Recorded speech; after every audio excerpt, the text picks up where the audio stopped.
Hello friends, welcome back to the Shivai coaching classes. Today we are going to see the new topic simultaneous linear equation, from which we will take one example first. So let's take this example. First equation is given that 99x plus 101y is equal to 499, and second equation is 101x plus 99y is equal to 501. So let us consider first equation as 99x plus 101y is equal to 499.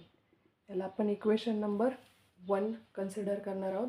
And let us take equation number 2, 101x plus 99y is equal to 501, equation number 2. Okay.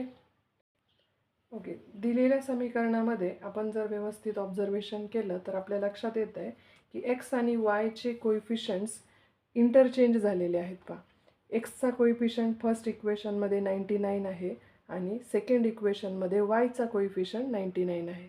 म्हणजे जेव्हा कोइफिशियंट्स simultaneous linear इक्वेशनमध्ये interchange झालेले असतात त्यावेळेला हे equation solve करण्याची एक simple पद्धत आहे. पहा, आपण नॉर्मल ज्या पद्धतीने इक्वेशन सॉल्व करतो त्या पद्धतीनेही करू शकतो, पण त्यामध्ये कोइफिशियंट सेम करणं वगैरे या गोष्टी थोड्या लांब जाऊ शकतात. म्हणून आपण यामध्ये एक शॉर्टकट मेथड पाहणार आहोत. तर दिलेले जे इक्वेशन्स आहेत, इक्वेशन नंबर 1 आणि 2 आपण एकदा ॲड करणार आहोत आणि एकदा सबट्रॅक्ट करणार आहोत. एकदा तुम्ही ॲडिशन आणि सबट्रॅक्शन दोन्ही ऑपरेशन करून झालं की दोन नवीन इक्वेशन्स मिळतील जे सिम्पल फॉर्ममध्ये असतील आणि सिम्पल फॉर्ममधले इक्वेशन सॉल्व करणं इझी जातं. म्हणून आपण इनिशियली इक्वेशन नंबर 1 आणि इक्वेशन नंबर 2 ॲड करणार आहोत. So let us adding equation 1 and 2. Equation 1 आणि 2 ॲड करणार आहोत आपण. ठीक आहे, इक्वेशन लिहिलं आपण, ॲड करून लिहिलं. आता बेरीज करूया. 99 plus 101, 9 plus 1 10, carry 1, 9 plus 1 10, again carry 1, answer येईल 200x प्लस याची बेरीज केली 200y is equal to 9 plus 1 10, carry 1, again 9 plus 1 10, carry 1 and 4 plus 6 10, म्हणजे 1000 इथं आन्सर आलेलं आहे. आता पहा, जे इक्वेशन मिळालं आहे आपल्याला त्या इक्वेशनमध्ये आपण जर ऑब्झर्व केलं तर 200ने जर आपण अबाव इक्वेशनला डिवाईड केलं तर आपल्याला एक नवीन इक्वेशन मिळेल जे की सिम्पल फॉर्ममध्ये असेल. So let us divide above equation by 200. 200ने डिवाइड केल्यानंतर काय इक्वेशन मिळेल पहा. 200 डिवाइड बाय 200, 200 कॅन्सल होऊन जातील, राहील शिल्लक फक्त x प्लस इथे 200ला 200ने डिवाइड केलं राहील y इज इक्वल टू 1000ला 200ने डिवाइड केलं की इक्वेशन मिळेल आपल्याला 5. याला आपण नंबर देऊ इक्वेशन नंबर 3. हे नवीन इक्वेशन तयार झालं पहा, इक्वेशन नंबर 3. याचप्रमाणे आपण एकदा सबट्रॅक्शन करून घेणार आहोत आणि सबट्रॅक्शन केल्यानंतर इक्वेशन नंबर 4 आपल्याला मिळेल.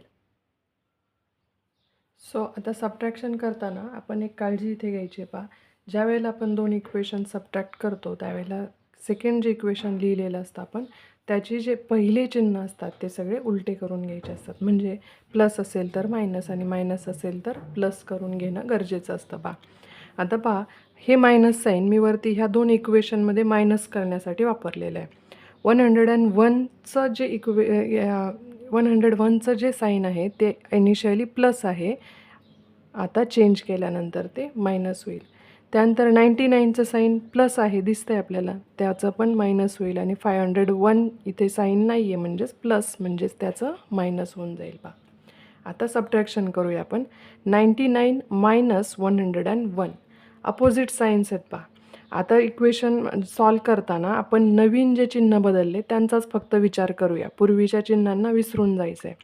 मग 99 मायनस 101 राहतील किती शिल्लक, मायनस 2 मोठ्या संख्येचं चिन्ह येईल आलेल्या उत्तराला आणि हा x ॲज इट इज. यामध्ये पहा मोठी संख्या आहे 101, तिला साईन आहे प्लस, म्हणून आपण उत्तरामध्ये जी काही संख्या येणार आहे तिला प्लस लिहिणार आहोत. 101 मायनस 99 ते येईल 2y again which is equal to 499 minus 501, मोठ्या संख्येचं चिन्ह मायनस आहे म्हणून मायनस, आणि याचं आन्सर येईल -2. ओके. आता या इक्वेशनमध्ये पण सुद्धा ह्याला 2, 2 आणि 2 हे कोइफिशियंट दिसत आहेत. आपण जर या इक्वेशनला 2ने डिव्हाइड केलं तर आपल्याला नवीन इक्वेशन मिळेल. Divide above equation by 2, then we will get -x plus y is equal to -1, आणि याला आपण नाव देणार आहोत इक्वेशन नंबर 4. आता आपण इक्वेशन नंबर 3 आणि 4 एकदा ऑब्झर्व करूया. पहा, इक्वेशन नंबर 3 मध्ये दिला आहे x plus y is equal to 5 आणि 4 मध्ये आहे -x plus y is equal to -1. सहगुणक xचे आणि yचे जर पाहिले तर सगळ्यांचा सहगुणक 1 आहे. सहगुणक सारखे करण्याची किंवा काही करण्याची गरज नाही. तेच तर आपण या शॉर्टकट मेथडमध्ये केलेलं आहे. ॲडिशन आणि सबट्रॅक्शन करून आपल्याला सिम्पल फॉर्ममध्ये इक्वेशन मिळालेत. आता सिम्पली आपण काय करूया, इक्वेशन 3 आणि इक्वेशन 4 मध्ये पहा, ॲडिशन केली तुम्ही तरीही चालेल, सबट्रॅक्शन केली तरी चालणार आहे. इथे पहा x मायनस आहे आणि इथे x इक्वेशन नंबर 3 मध्ये प्लस आहे. जर तुम्ही ह्या x आणि xचा विचार केला, अपोजिट साईन्स आहेत, त्यांची जर ॲडिशन केली म्हणजे इक्वेशन 3 प्लस इक्वेशन 4 जर तुम्ही केलं तर तुम्हाला डायरेक्ट आन्सर मिळणार आहे, yची किंमत मिळणार आहे. पहा, इक्वेशन 3 आहे x plus y is equal to 5 आणि इक्वेशन 4 आहे -x plus y is equal to -1.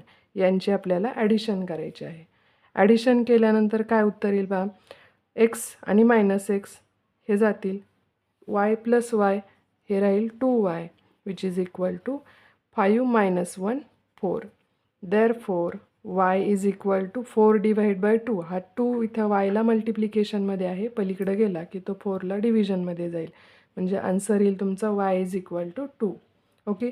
आता yची व्हॅल्यू मिळाली, मग simply put y is equal to 2 in equation 3 म्हणूया आपण. इक्वेशन 3 मध्ये yची व्हॅल्यू 2 टाकायची आहे पहा. तर इक्वेशन 3 मध्ये व्हॅल्यू टाकल्यानंतर इक्वेशन मिळेल आपल्याला x plus 2 is equal to 5. Therefore x is equal to हा +2 आपण पलीकडे पाठवू, बरोबर चिन्हाच्या पलीकडे गेला तो की तो मायनस होऊन जाईल, म्हणून x इज इक्वल टू 3 हे मिळालं आपल्याला सोल्युशन ऑफ गिव्हन इक्वेशन. yची किंमत मिळाली आपल्याला y इज इक्वल टू 2 आणि xची किंमत मिळाली आपल्याला x is equal to 3. Therefore या इक्वेशनचं सोल्युशन आपण कसं लिहिणार, देअरफॉर एका ब्रॅकेटमध्ये लिहूया आपण xy इज इक्वल टू एक्सची किंमत पहिल्यांदा लिहायची 3 अँड देन yची किंमत 2. x 3 and y 2. This is the solution of this equation.